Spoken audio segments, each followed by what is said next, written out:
Dice el libro de Mateo, capítulo 5. ¿Le dije 4 o 5? 5. Capítulo 5, versículo 13 al 16. Dice el versículo 13: Vosotros sois la sal de la tierra, pero si la sal se desvaneciere, ¿con qué será salada? No sirve más para nada, sino para ser echada fuera y hollada por los hombres. Y el versículo 14 hasta el 16 dice: Vosotros sois la luz del mundo. Una ciudad asentada sobre un monte no se puede esconder, ni se enciende una luz y se pone debajo de un almud, sino sobre el candelero, y alumbra a todos los que están en la casa. Así alumbre vuestra luz delante de los hombres, para que vean vuestras buenas obras y glorifiquen a vuestro Padre que está en el cielo. Me interesa mucho el versículo 16, cuando dice: así alumbre vuestra luz delante de los hombres. ¿Para qué? Para que alumbrando y brillando digan: qué brillo tiene mi hermano Heriberto, cómo canta bonito. ¿Para qué debe ser esa luz? Que una vez vean en ti la luz, la gente glorifique ¿a quién? Glorifique al Padre. El problema es que quizás no hemos aprendido a hacer luz. Yo creo que queremos ser la luz.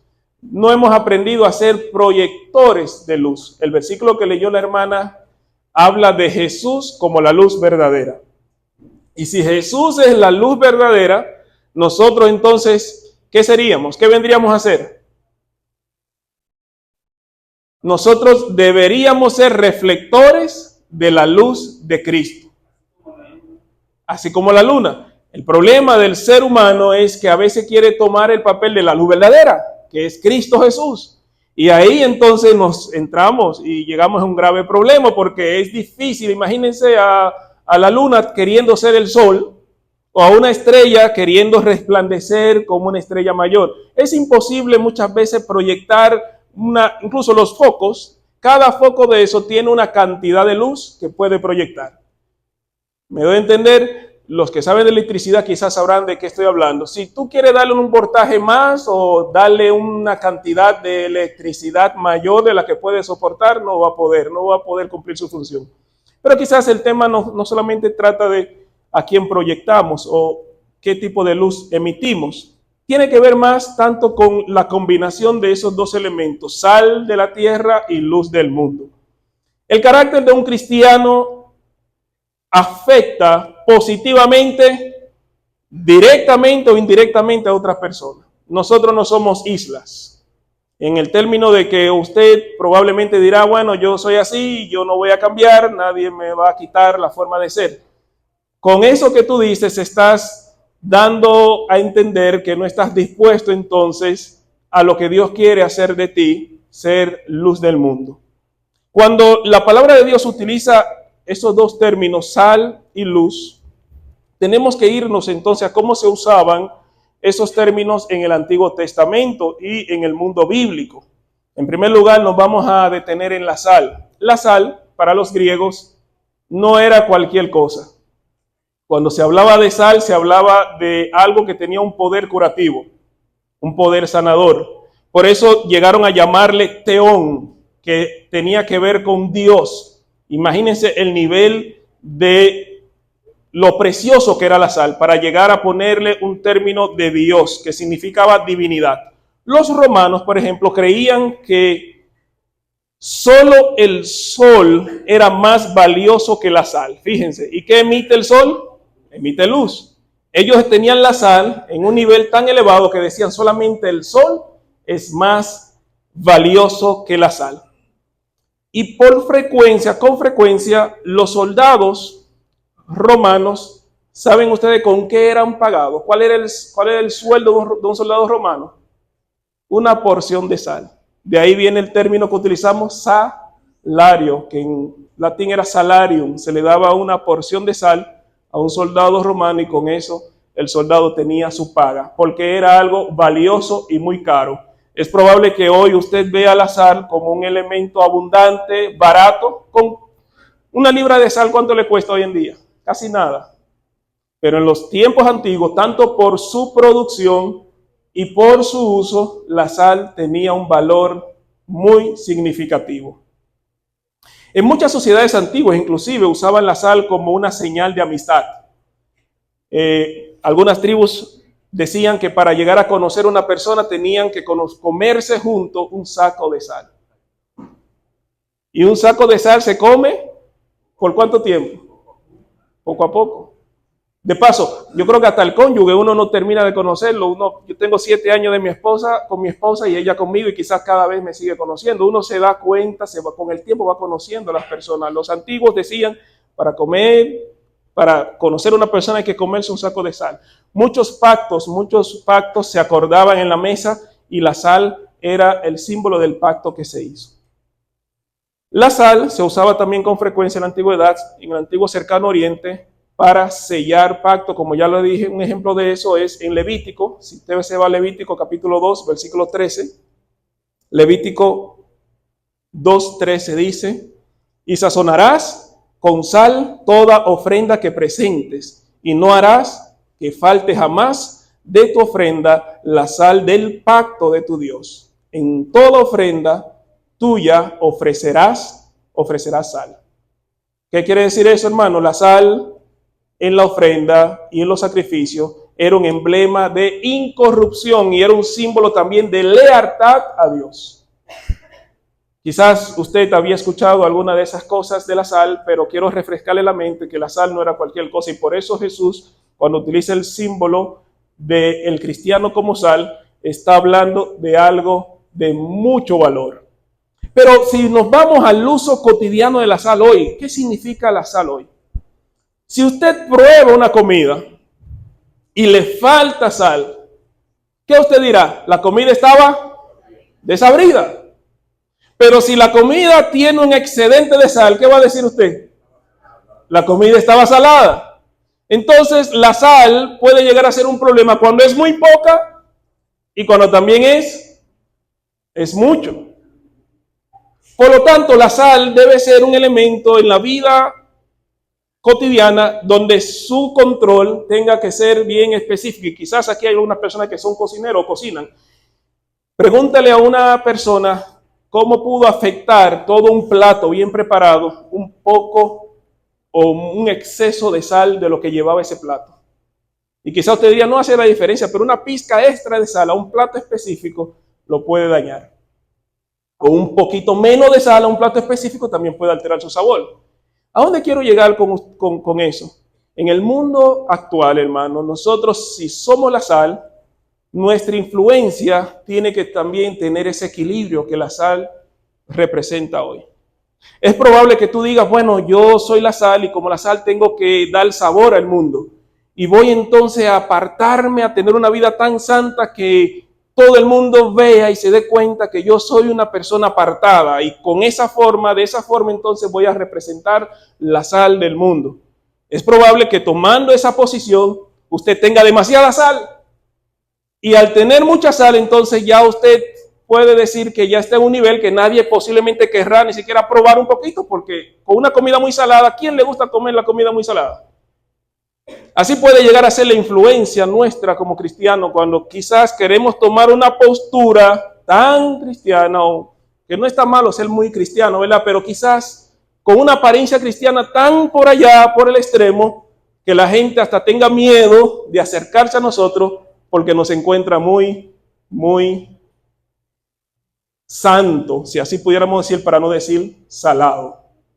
Pero pasa lo mismo cuando usted posee una conducta o su influencia no tiene tanta sal, y que es de un poco que con poca influencia espiritual, también es un problema, porque posiblemente usted no va a representar dignamente la sal que Cristo Jesús lo ha llamado a representar. Entonces, ¿qué podemos hacer si Dios nos ha llamado y nos ha dicho ustedes son la sal del mundo?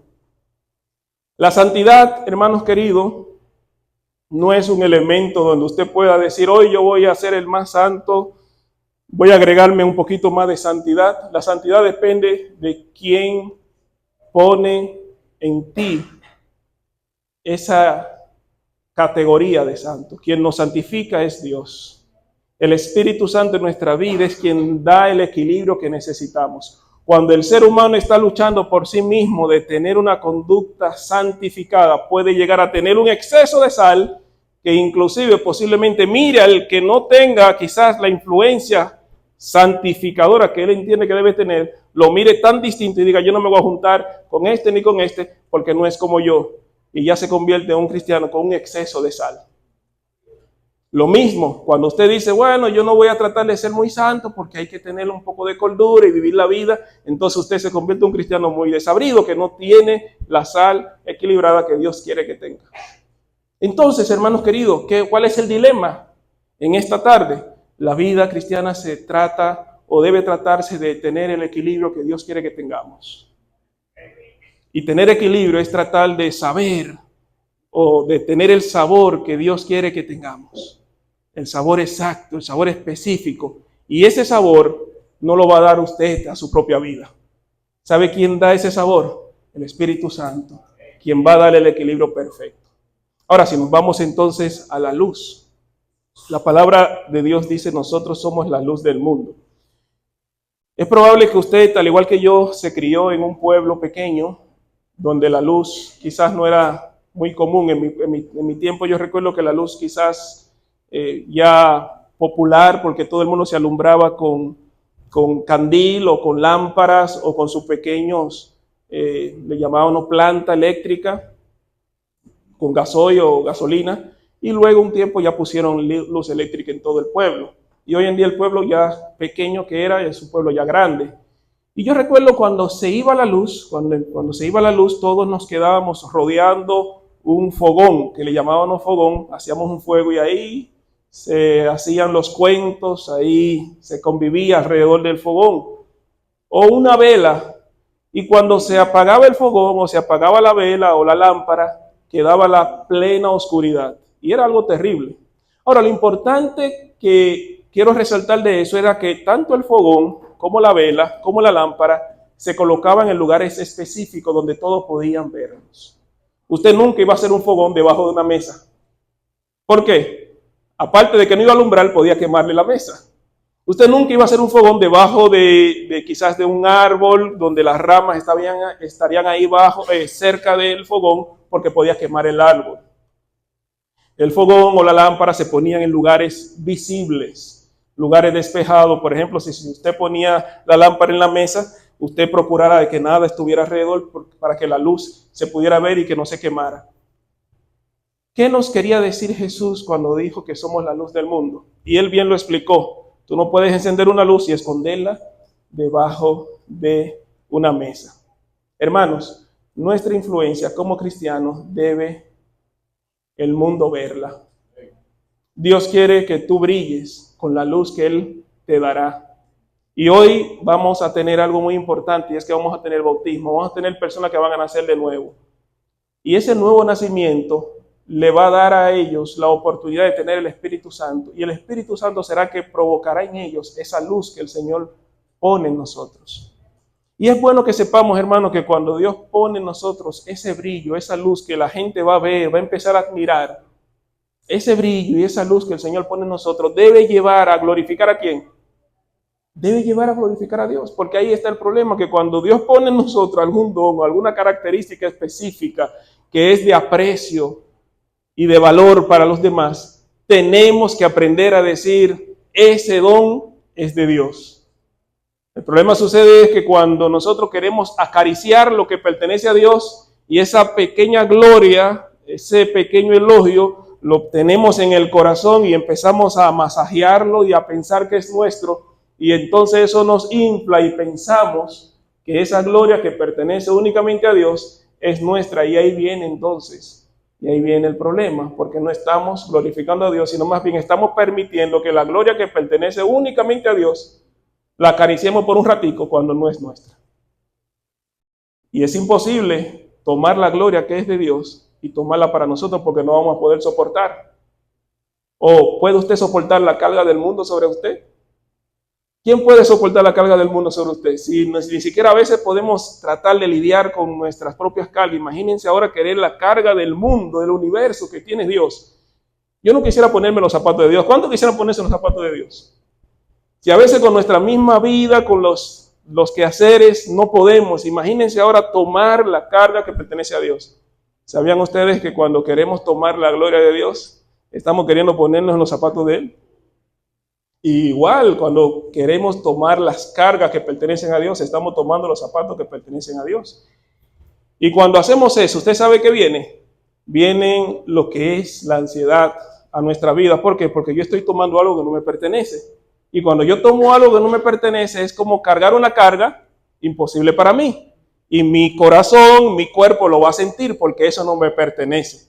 Por esa razón, usted no sé si se ha dado cuenta cómo es la vida de las famosas estrellas. Ustedes han escuchado de esas famosas estrellas, ¿verdad? Estrella del béisbol, estrella del fútbol, estrella de Hollywood. Hay muchas estrellas. ¿Han escuchado ustedes esas estrellas? ¿Usted sabía que muchas de esas estrellas viven una vida vacía? Quizás cuando salen la gente los aplaude, la gente los felicita, la gente los idolatra. Bueno, ahora mismo en el fútbol nosotros casi idolatramos al que hace un gol. Este hombre casi lo queremos canonizar. Pero el hombre no está listo para ser una estrella como el hombre le ha puesto. Más bien está listo para brillar con la luz de Dios, no con la luz propia. ¿Por qué?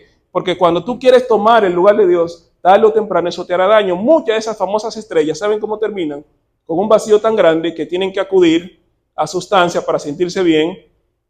Tienen que acudir a diferentes medios porque su mente no aguanta la gloria humana, no aguanta tanta vanagloria, si así pudiera decirlo. Ahí viene entonces, hermanos, reconocer que la luz verdadera entonces es Cristo Jesús. Si hay algo que llegamos nosotros a tener en nuestra vida, debemos de reconocer que es por la gracia y los méritos de nuestro Señor Jesús.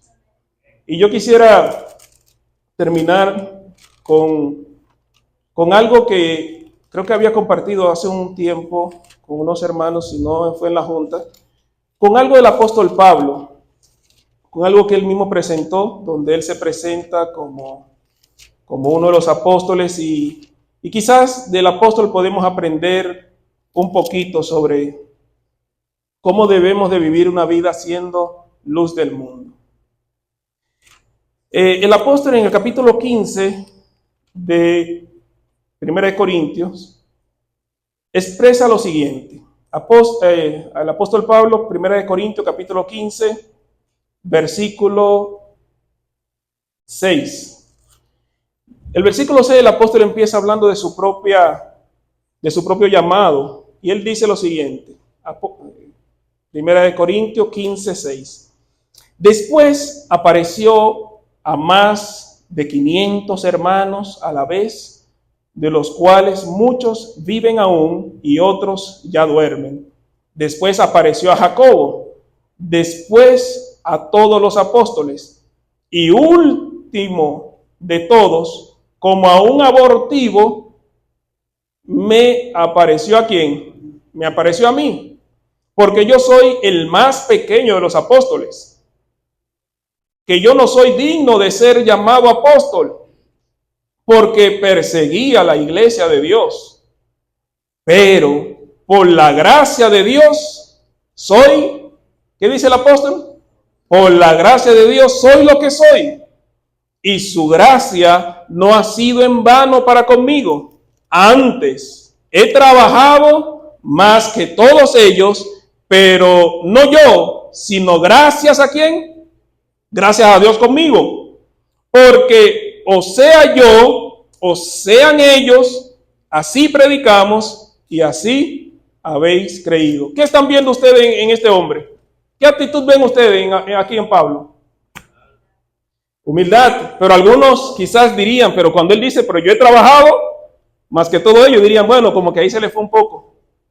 El apóstol aquí está reconociendo cómo Dios lo ha utilizado para llegar a ser la luz, llegar a ser una luz, pero él dice, no, sin embargo, yo soy un pequeño, yo soy un aborto, yo soy el menor, yo soy el último, pero gracias a Dios soy lo que soy. El apóstol aquí nos da el equilibrio más grande que podemos llegar a tener, porque la humildad no solamente consiste en reconocer nuestra posición delante de Dios y delante de los hombres, también consiste en reconocer lo bueno que Dios ha puesto en nosotros. Y eso bueno que Dios ha puesto en nosotros, decir, pero gracias a Dios, soy lo que soy. Pero gracias a Dios soy lo que soy, dice nuestro hermano Mansedumbre. Y si de todo lo que le he dicho, algo que quisiera que quede en tu mente, hay un canto de un artista llamado René González que me gusta, que siempre lo pongo, que habla detrás del telón, que dice, ¿de qué te vale alcanzar lo que tienes? O llegar a la cima si detrás del telón está el dador de la vida, esperando que un día le prestes atención. Si hay algo que yo quisiera que sepamos en esta tarde, hermanos, es que cualquier cosa que logremos en nuestras vidas, lo debemos por la gracia y solamente la gracia de Dios. Si hay virtud alguna, si hay algo bueno que llegara el hombre a apreciar en nosotros, lo debemos a la gracia de Dios. Sin embargo, la gracia de Dios también te lleva a reconocer que Él ha puesto cosas buenas en ti. Algo que me gustó de una de las cápsulas que dio Dania, que decía que la autoestima es saber recibir los elogios buenos y no tirarte al suelo y decir, no, yo no. Pero esos elogios, cuando llegan a ti, tú debes ponerlo ahí y decirle, ese elogio es de Dios. Gracias a Dios. No ponerte, porque Dios no creó cualquier cosa. ¿Cuánto creen así? Dios te creó a ti y eres único delante de los ojos de Dios. Pero los piropos que llegan a nuestras vidas, tenemos que saber poner un lugar y decir, eso es de Dios. Déjame dejárselo a Dios, porque después de ahí es que viene el hombre entonces a querer ocupar el lugar de Dios.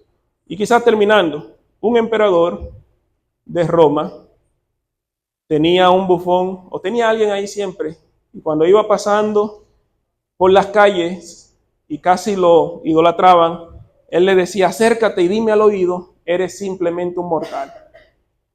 Cada vez que él pasaba y la multitud quería ponerlo en un lugar, esa persona se acercaba diciéndole al oído, eres mortal. Y con esa palabra ya se le bajaban y decía, yo soy mortal. ¿Qué significa eso? Mi vida es pasajera. Y ya eso lo ayudaba a entender que no era Dios. No permitamos que el enemigo ponga en nosotros el deseo de ser Dios, porque fue lo que lo llevó a la tierra. Él quería ser como Dios, elevarse por encima de Dios, y mira cómo terminó. Terminó aquí, y ahora está poniendo en nosotros ese mismo deseo de tomar la gloria que es de Dios para nosotros. Que brillemos con la luz de Cristo y que glorifiquemos al Señor donde quiera estemos. Que el Señor nos bendiga. Yo quisiera ahora tomar una pausa para hacer un llamado a